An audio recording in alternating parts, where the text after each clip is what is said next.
Hey guys, welcome back to my another video on class 12 physics class. दोस्तों आज हम इस वीडियो में बात करेंगे गॉस प्रमेय से कूलाम के व्युत्क्रम वर्ग के नियम का निगमन करेंगे। तो दोस्तों ये काफी सरल क्वेश्चन है और आपके बोर्ड परीक्षाओं में अक्सर क्वेश्चन पूछा जाता है। तो ये क्वेश्चन हमको 5 नंबर दे के जाएगा और आप अच्छे से इस वीडियो को समझेंगे, इसके चित्र को अच्छे से समझेंगे तो आपको बहुत ही सरल क्वेश्चन ये लगेगा। तो चलिए दोस्तों हम इस क्वेश्चन को शुरू करते हैं। सबसे पहले इसके कथन से। तो कूलाम का नियम क्या कहता है दोस्तों? कूलाम के नियम के अनुसार किन्हीं दो बिंदु आवेशों के बीच लगने वाला बल उन दोनों बिंदु आवेशों के मान के अनुक्रमानुपाती तथा दोनों आवेशों के बीच की दूरी के वर्ग के व्युत्क्रमानुपाती होता है। क्योंकि दोस्तों आपको ये समझ में नहीं आया होगा तो चलिए हम इसे समझते हैं चित्र के माध्यम से। आप चित्र के माध्यम से समझेंगे तो आपको ज्यादा अच्छे से समझ में आएगा। तो हम लिखा क्या गया है, कूलाम के नियम के अनुसार किन्हीं दो बिंदु आवेशों, दो बिंदु आवेश क्या है तो हमने दो बिंदु ले लिया, एक ये पॉइंट ले लिया। इन दो आवेशों, मान लीजिए ये अब ए है ए और ये है बी, मान लीजिए इसको मिला दीजिए। तो यहाँ पर क्यों आवेश है और यहाँ पे क्यों जीरो, हमको ये मानना है।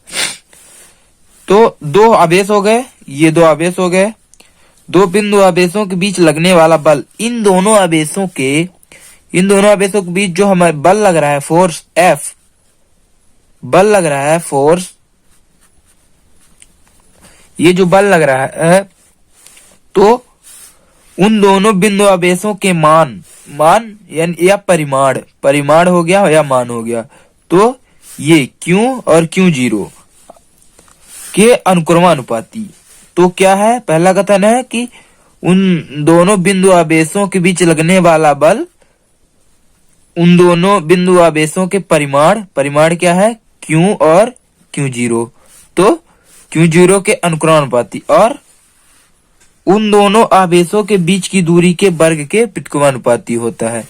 तो इन दोनों बिंदु आवेशों के बीच की दूरी है आर समझ लीजिए, ये दूरी है। तो दूरी क्या है, दूरी आर है, तो दोनों आवेशों के बीच की दूरी के वर्ग के व्युत्क्रमानुपाती। तो ये हो गई दूरी के व्युत्क्रमानुपाती 1/r²। ये हो गया व्युत्क्रमानुपाती, ये हो गया अनुक्रमानुपाती और ये हो गया व्युत्क्रमानुपाती। अब हम इन दोनों को एक बार में लिख सकते हैं, या फिर is proportional to Q zero upon r², हम ये लिख सकते हैं। तो यही तो है कूलाम का नियम, यही तो कहता है कि दो बिंदु आवेशों के बीच लगने वाला बल F दोनों बिंदु आवेशों के परिमाण क्यू जीरो के अनुक्रमानुपाती और उन दोनों बिंदु आवेशों के बीच लगने वाली बीच की दूरी के वर्ग के व्युत्क्रमानुपाती होता है। तो ये हमको मिल गया। तो देखिए हम जब इस प्रपोजनल का चिन्ह हटाएंगे तो ये हमको नियतांक मिल जाएगा 1/4πε0 और ये आ जाएगा, तो हो जाएगा F = 1/4πε0 Q zero upon r²। तो ये हमको मिल गया। यही हमको गॉस के प्रमेय से इसका निगमन करना है, कूलाम के व्युत्क्रम वर्ग के नियम का निगमन करना है। तो चलिए आगे हम बढ़ते हैं। तो चलिए अब हम चित्र के माध्यम से समझते हैं कूलाम के व्युत्क्रम वर्ग के नियम को कैसे निकालेंगे। तो सबसे पहले हम मान लेते हैं कि हमारे पास कोई एक बिंदु है, ये बिंदु है हमारे पास, इसमें प्लस क्यू आवेश उपस्थित है। इसमें क्या है, प्लस क्यू आवेश उपस्थित है, ठीक है, क्यू आवेश उपस्थित है। तो इस बिंदु को हम O मान लेते हैं, ठीक है। अब इस बिंदु O से R दूरी पर एक बिंदु P है। मान लीजिए हमें यहाँ पर या यहाँ पर सामने कोई बिंदु एक P है, यहाँ पे एक बिंदु P है। इस बिंदु O से P R दूरी पर है, यहाँ से R दूरी पर है। अब हमको क्या करना है, इस O को सेंटर मान लेना है, केंद्र, और इसको त्रिज्या मान लेना है। अब हमको एक वृत्त खींच देना है, गोला बना देना है। तो चलिए गोला बना देते हैं।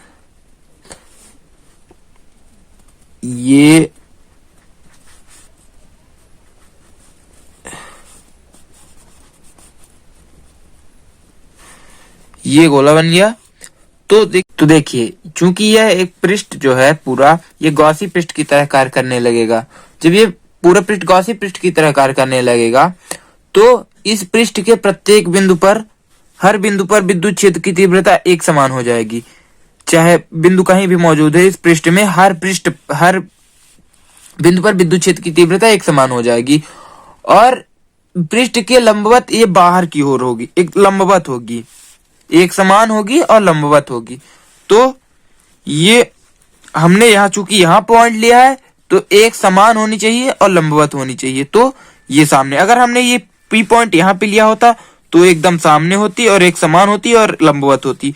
यहाँ पे लिया होता तो ऐसे सामने होती और एक समान होती और लंबवत होती। तो हमने चूंकि यहाँ पे पॉइंट लिया है पी, इसलिए ये एक समान विद्युत क्षेत्र की तीव्रता ई हो गई और ये डीएस दिशा में हो गई। किस दिशा में? डीएस दिशा में। तो लंबवत हो गई और एक समान हो गई विद्युत क्षेत्र की तीव्रता। तो देखिए, जो अभी हमने चित्र में किया है पूरा उसको हमने इधर लिख दिया है। तो आप भी लिख सकते हैं, माना बिंदु ओ पर एक प्लस क्यू आवेश स्थित है, इससे आर दूरी पर एक बिंदु पी है। हमने बिंदु पी लिया था। अब बिंदु ओ को केंद्र माना था और आर त्रिज्या वाला एक गोला खींचा था जो पृष्ठ गॉसी पृष्ठ की तरह कार्य करता है। इस गोले के पृष्ठ के प्रत्येक बिंदु पर विद्युत क्षेत्र की तीव्रता एक समान और पृष्ठ के लंबवत बाहर की ओर। गोले के प्रत्येक बिंदु पर पृष्ठ के विद्युत क्षेत्र की तीव्रता एक समान होगी और पृष्ठ के लंबवत बाहर की ओर होगी। अब देखिए, गॉसी पृष्ठ से गुजरने वाला संपूर्ण विद्युत फ्लक्स, इस गॉसी पृष्ठ से जितने भी फ्लक्स गुजरेंगे उन सबको फाई ई से हम नोट करेंगे। तो phi E is equal to हो जाएगा integration of vector of E into vector of DS. तो देखिए, अब हमको मिल गया phi E is equals to integration of, अब वेक्टर हटाएंगे तो क्या हो जाएगा, E D S cos theta. हमने पिछली क्लास में पढ़ा है। तो E D S cos theta. आप देखेंगे कि दोस्तों ये ds की भी दिशा एक है और e की भी, वेक्टर ऑफ ds की भी दिशा एक है, सॉरी वेक्टर ऑफ e की भी और वेक्टर ऑफ ds की भी। तो यहाँ थीटा का मान कितना हो जाएगा, थीटा का मान यहाँ हो जाएगा 0। तो देखेंगे दोस्तों, तो ये हो जाएगा phi e is equals to vector of, sorry integration of E D S cos theta का मान कितना है, 0 डिग्री है। तो 0 डिग्री लिख देंगे। देखिए, फाई इज इक्वल टू मिल गया integration of E D S, ये हमको मिल गया क्योंकि कॉस 0 डिग्री का मान होता है 1। तो अब हम ई को बाहर निकाल लेंगे और इंटीग्रेशन ऑफ डीएस का मान रख देंगे। तो इंटीग्रेशन ऑफ डीएस का मान होता है 4 पाई आर स्क्वायर। चूंकि डीएस एक छोटा क्षेत्रफल है जो हमको पॉइंट पी पर, बिंदु पी पर मिला था, तो अब हम इस संपूर्ण गॉसी पृष्ठ के क्षेत्रफल का मान रख देंगे। तो ये संपूर्ण गॉसी पृष्ठ का क्षेत्रफल है 4 पाई आर स्क्वायर। इस गोले का संपूर्ण क्षेत्रफल होता है 4 पाई आर स्क्वायर। ये हो गया, तो हो गया phi is equals to E into 4 pi R square. ये हो गया हमारा समीकरण नंबर 1। अब चलिए आगे देखते हैं। अब देखिए दोस्तों, परंतु गॉस प्रमेय से हमको गॉस प्रमेय पता है फाई इज इक्वल टू होता है क्यू अपान एप्सिलॉन 0, ये होता है गॉस प्रमेय। तो ये हमको समीकरण नंबर 1 मिल गया, phi is equal to E into 4 pi R square. और गॉस प्रमेय से हमको समीकरण 2 मिल गया, phi is equal to Q upon epsilon 0। ये हम दोनों को मिल गया समीकरण। अब देखेंगे समीकरण 1 और 2 में दोनों में बाएं पक्ष समान है और दायां पक्ष असमान है। तो हम दोनों समीकरण की तुलना कर देंगे। जब तुलना करेंगे तो ये हो जाएगा ई इज इक्वल टू 4 पाई, तो ये हो जाएगा समीकरण 1 और 2 से तुलना कर देंगे। तो ये हो जाएगा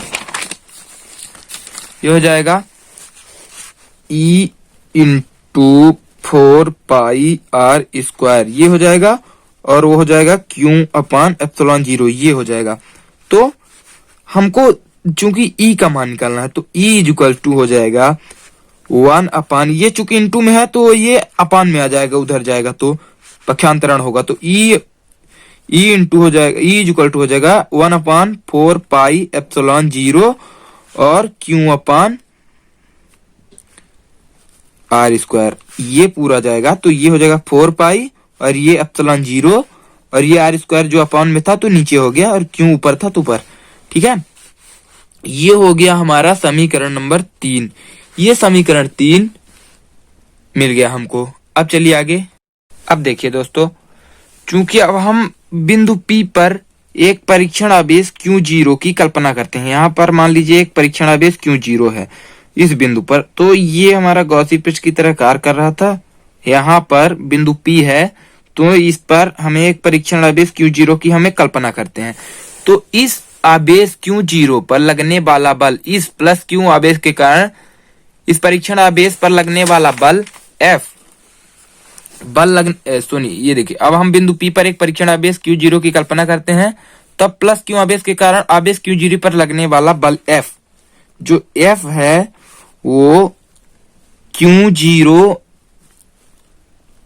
इंटू ये हमारा हमको मिल गया बल F is equal to Q0 into E. अब हम क्या करेंगे, ई से समीकरण 3 से ई का मान इसमें रख देंगे। ये हो गया हमारा समीकरण नंबर 4। और अब इस समीकरण 4 में समीकरण 3 से मान रख देंगे ई का, तो हमको मिल जाएगा force F is equal to Q0 into E का मान रखेंगे तो हो जाएगा 1/4 पाई एप्सिलॉन 0, और ये हो जाएगा Q/r²। तो देखिए दोस्तों, ये जो इंटू में Q0 है तो ये यहाँ चला जाएगा, तो ये हो जाएगा 1/4 pi epsilon 0 Q into Q0/r²। यही तो था हमारा कूलाम के व्युत्क्रम वर्ग का नियम, हमने पहले पढ़ा था। तो हमको ये मिल गया। अब इसको हम कर देंगे समीकरण 5 और उत्तर लिख देंगे कि यही कूलाम के व्युत्क्रम वर्ग का नियम है। हो गया, प्रूव्ड। नीचे लिख देंगे प्रूव्ड।